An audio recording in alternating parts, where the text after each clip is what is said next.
মুর্শিদাবাদের শমশেরগঞ্জে ভয়াবহ গঙ্গা ভাঙন শুরু হয়েছে।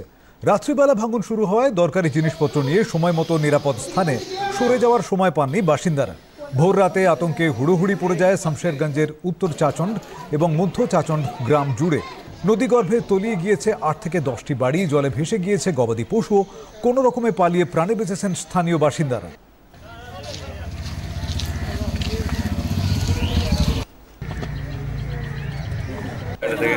এই যে লেট মাছে না, লেট মাছে ওখান থেকে তার এদিক থেকে গোলাখানটা দূরে পাবে না।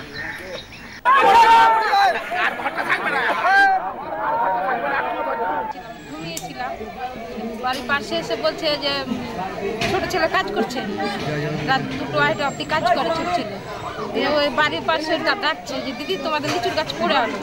ও দেখতে গিয়ে লিচুর গাছ দেখতে গিয়েই পড়ে ঘরে ঢুকছি আর ফেটেই বসে হলো, আর কিছু টানতে পারলাম না, কোনো জিনিস টানতে পারলাম। খাবার যে জিনিসগুলো যে টানবো তবুও টানতে সময় পাইনি। রাত্রে আমরা ঘুমাচ্ছিলাম, আমার ভাই জেগেছিল, হঠাৎ রাত্রে উঠে বললো যে দাদা তাড়াতাড়ি উঠো, বাড়ির পাশে বাগানটা পড়ছে।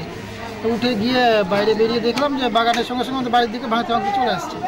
আমরা তাড়াতাড়ি করে বেরোলাম, তো 2-3টে ঘরের জিনিসপত্র বের করতে পারিনি, সব পড়ে গেছে। একটা গরু পড়ে গেছে, একটা গরু কোনো রকমে তোলা হয়েছে, আর একটা গরু চলে গেছে। রাত 1:30টার দিকে লিচুর বাগান দিকে একটা লিচুর গাছ বসে গেল। তারপরে সময় পায়নি, এরা বাড়িটা পড়তে শুরু করে, যা জিনিসপত্র ছিল সব নিয়ে বেরিয়ে পড়ে এরা।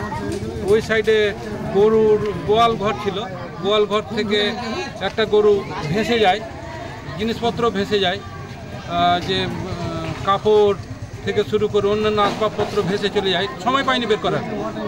হালকা 2-একটা ঘর থেকে কিছু জিনিস বের করে প্রাণের ভয়ে বাইরে বেরিয়ে আসে এবং তেমন কিছুই নিতে পারেনি। কটা বাড়ি ঘর তলিয়েছে? মোটামুটি ঘর 4-5টা ঘর তো এই বাড়িটারই তলিয়েছে। পাশে আরও দেখছি 2-3টা বাড়ি মানে নিশ্চিহ্ন হয়ে গেছে, গঙ্গার গর্ভে চলে গেছে আর কি। যেটা দেখতে পেলাম যে প্রায় 8 থেকে 10টা ফ্যামিলি মানে বিলীন হয়ে গেল। তারা কোনো রকমে তাদের নিজের জান নিয়ে ঘর থেকে বেরিয়ে আসতে পেরেছে। তারা যা মালপত্র কিছুই টানতে পারেনি। আচ্ছা। এবং তারা এখন মানে অতি কষ্টের মধ্যে রয়েছে। আমরা এসছি তাদের পাশে।